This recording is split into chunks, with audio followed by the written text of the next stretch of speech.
Hello friends, welcome to defence matrix. तो जैसा कि हम जानते हैं, कुछ ही दिनों पहले इंडियन एयरफोर्स का AS-64 Apache helicopter crash land हुआ था करीबन 12,000 फीट की ऊंचाई पर, जो कि एक्चुअली प्रिकॉशनरी लैंडिंग थी, लेकिन एयरफ्रेम जो है डैमेज इसमें हो गया था। तो ये खरदुंगला से थोड़ी दूर नॉर्थ में हुआ है और अच्छी बात यहाँ पर ये रही थी कि दोनों पायलट्स जो हैं ये सेफ थे। तो इसको लेकर जो न्यूज़ आ रही है वो ये आ रही है कि अब इंडियन एयरफोर्स द्वारा तरीके तलाशे जा रहे हैं इस हेलीकॉप्टर को वहाँ से हटाने के, ताकि जो पार्ट्स काम के हैं उनका इस्तेमाल किया जा सके। तो जिस तरीके की रिपोर्ट आ रही हैं उनको देखकर ऐसा लगता नहीं है कि ये पर्टिकुलर एयरफ्रेम दोबारा फ्लाई कर पाएगा। यहाँ पर जो टर्म यूज़ किया जा रहा है हेलीकॉप्टर के लिए ये रैकेज है। तो क्रैश का कारण यहाँ पर लॉस ऑफ पावर बताया जा रहा है, तो इंजन से रिलेटेड यहाँ पर इशू हो सकता है। हायर एल्टीट्यूड्स में ये इशू आते हैं, पर यह चीज़ हमने नोटिस करी है कि इंडियन एयरफोर्स द्वारा अपाचे को लेकर कई बार प्रिकॉशनरी लैंडिंग कराई गई है।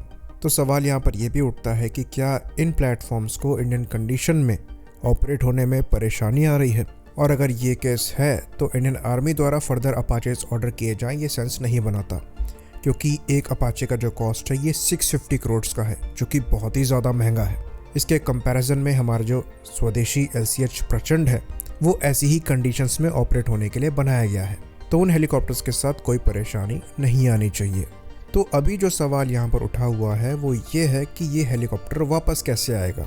तो ये एक हैवी अटैक हेलीकॉप्टर है जिसका ग्रॉस वेट ऑलमोस्ट 8,000 किलोग्राम के आसपास का होता है। एम्प्टी वेट यहाँ पर ऑलमोस्ट 5,200 किलोग्राम्स का है, जो कि अच्छा खासा है। तो अगर हम इन्हें एयरलिफ्ट करना चाहें तो इंडियन एयरफोर्स की सर्विस में एकमात्र हेलीकॉप्टर जो ये काम कर सकता है ये CH-47 चिनूक है। चिनूक मैक्सिमम ऑलमोस्ट 11,000 किलोग्राम का पेलोड कैरी करने में सक्षम है, तो ये अपाचे को एयरलिफ्ट करने में सक्षम होना चाहिए। लेकिन हमें ये चीज़ भी दिमाग में रखनी है कि ये हेलीकॉप्टर 12,000 फीट की ऊंचाई पर है, जिसकी वजह से हायर एल्टीट्यूड में इंजन पावर अफेक्ट होती है और जो पेलोड कैरिंग कैपेसिटी है ये काफ़ी नीचे जाती है। तो ये चीज़ देखनी होगी कि ये 5,300 किलोग्राम के पेलोड को 12,000 फीट की ऊंचाई पर उठा सकता है या नहीं, क्योंकि जो 10,000 किलोग्राम का मैक्सिमम पेलोड है ये 5,000 फीट की ऊंचाई पर बताया जाता है सी लेवल से, और उसके बाद ये कम होता हुआ चला जाता है। दूसरा तरीका यहाँ पर यह है कि इस एयरक्राफ्ट को डिसअसेंबल किया जाए और इसके पुर्जे धीरे धीरे नीचे लेकर आए जाए, जो कि कई हफ्ते लगा सकते हैं कंप्लीट रिकवरी में।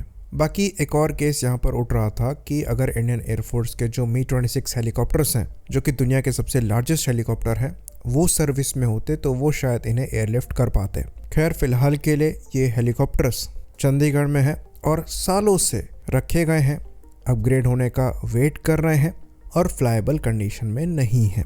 तो अब सवाल यहाँ पर यह है कि अगर ये एक्टिव ड्यूटी में होते तो क्या ये रैकेज की रिकवरी कर पाते, तो ये जानना इंटरेस्टिंग होगा।